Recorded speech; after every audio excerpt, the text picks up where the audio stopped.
Book 9, Chapter 2. Hunchbacked, One-Eyed, Lame. Every city during the Middle Ages, and every city in France down to the time of Louis XII, had its places of asylum. These sanctuaries, in the midst of the deluge of penal and barbarous jurisdictions which inundated the city, were a species of islands which rose above the level of human justice. Every criminal who landed there was safe. There were in every suburb almost as many places of asylum as gallows. It was the abuse of impunity by the side of the abuse of punishment, two bad things which strove to correct each other. The palaces of the king, the hotels of the princes, and especially churches, possessed the right of asylum. Sometimes a whole city which stood in need of being repeopled was temporarily created a place of refuge. Louis XI made all Paris a refuge in 1467. His foot once within the asylum, the criminal was sacred, but he must beware of leaving it. One step outside the sanctuary, and he fell back into the flood.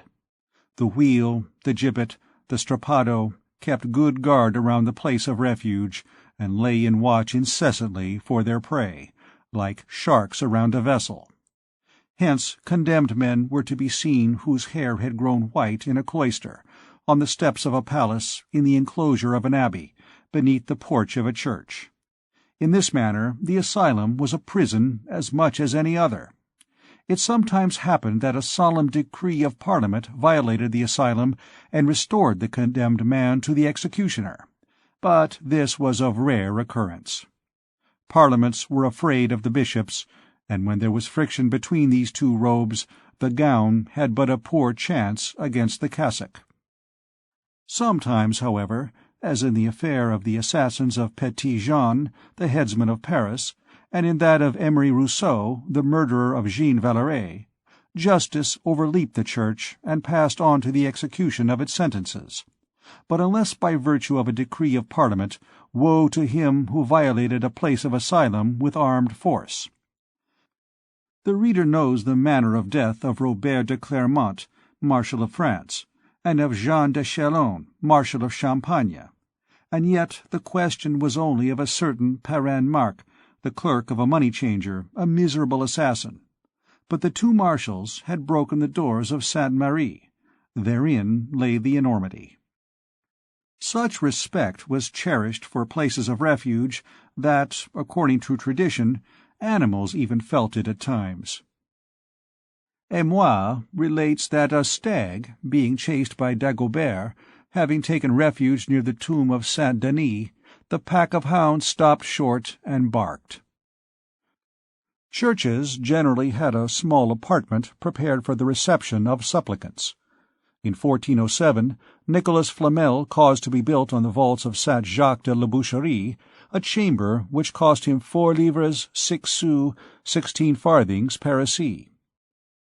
At Notre Dame it was a tiny cell, situated on the roof of the side aisle, beneath the flying buttresses, precisely at the spot where the wife of the present janitor of the towers has made for herself a garden, which is to the hanging gardens of Babylon what a lettuce is to a palm tree, what a porter's wife is to a Semiramis.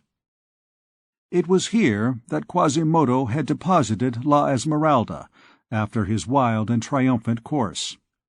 As long as that course lasted, the young girl had been unable to recover her senses, half unconscious, half awake, no longer feeling anything, except that she was mounting through the air, floating in it, flying in it, that something was raising her above the earth. From time to time she heard the loud laughter, the noisy voice of Quasimodo in her ear. She half opened her eyes, then below her she confusedly beheld Paris checkered with its 1,000 roofs of slate and tiles, like a red and blue mosaic, above her head the frightful and joyous face of Quasimodo. Then her eyelids drooped again. She thought that all was over, that they had executed her during her swoon, and that the misshapen spirit which had presided over her destiny had laid hold of her and was bearing her away. She dared not look at him, and she surrendered herself to her fate. But when the bell-ringer, dishevelled and panting, had deposited her in the cell of refuge, when she felt his huge hands gently detaching the cord which bruised her arms, she felt that sort of shock which awakens with a start the passengers of a vessel which runs aground in the middle of a dark night. Her thoughts awoke also, and returned to her one by one. She saw that she was in Notre Dame.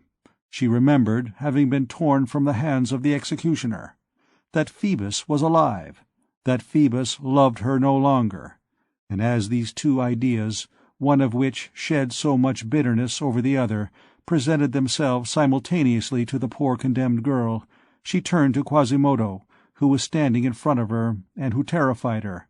She said to him, "Why have you saved me?" He gazed at her with anxiety, as though seeking to divine what she was saying to him. She repeated her question. Then he gave her a profoundly sorrowful glance and fled. She was astonished. A few moments later he returned, bearing a package which he cast at her feet.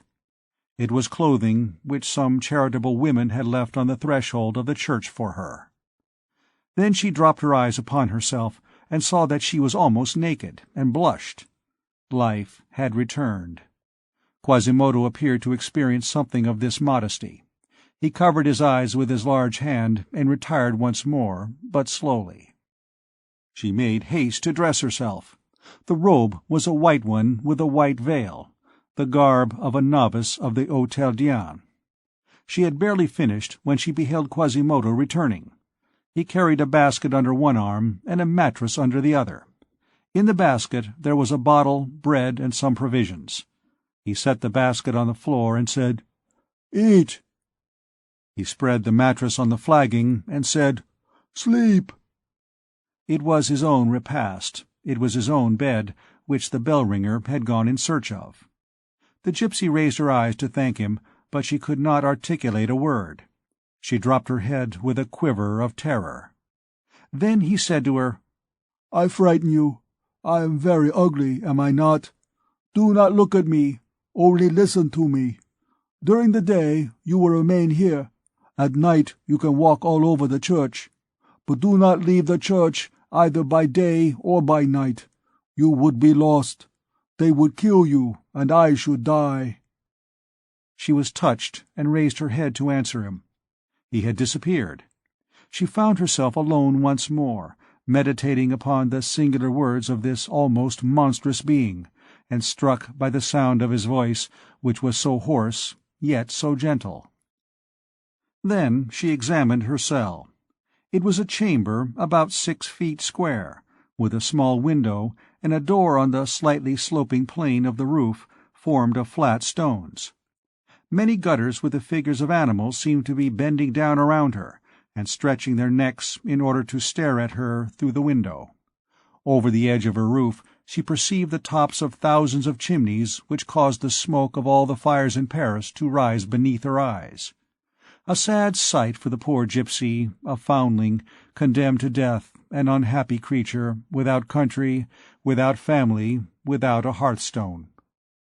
At the moment when the thought of her isolation thus appeared to her more poignant than ever, she felt a bearded and hairy head glide between her hands, upon her knees. She started. Everything alarmed her now, and looked. It was the poor goat, the agile Jolly, which had made its escape after her, at the moment when Quasimodo had put to flight Charmelus's brigade, and which had been lavishing caresses on her feet for nearly an hour past, without being able to win a glance. The gypsy covered him with kisses. "Oh, Jolly," she said, "how I have forgotten thee! And so thou still thinkest of me. Oh, thou art not an ingrate." At the same time, as though an invisible hand had lifted the weight which had repressed her tears in her heart for so long, she began to weep, and in proportion as her tears flowed she felt all that was most acrid and bitter in her grief depart with them. Evening came. She thought the night so beautiful that she made the circuit of the elevated gallery which surrounds the church. It afforded her some relief, so calm did the earth appear when viewed from that height. End of Book 9, Chapter 2.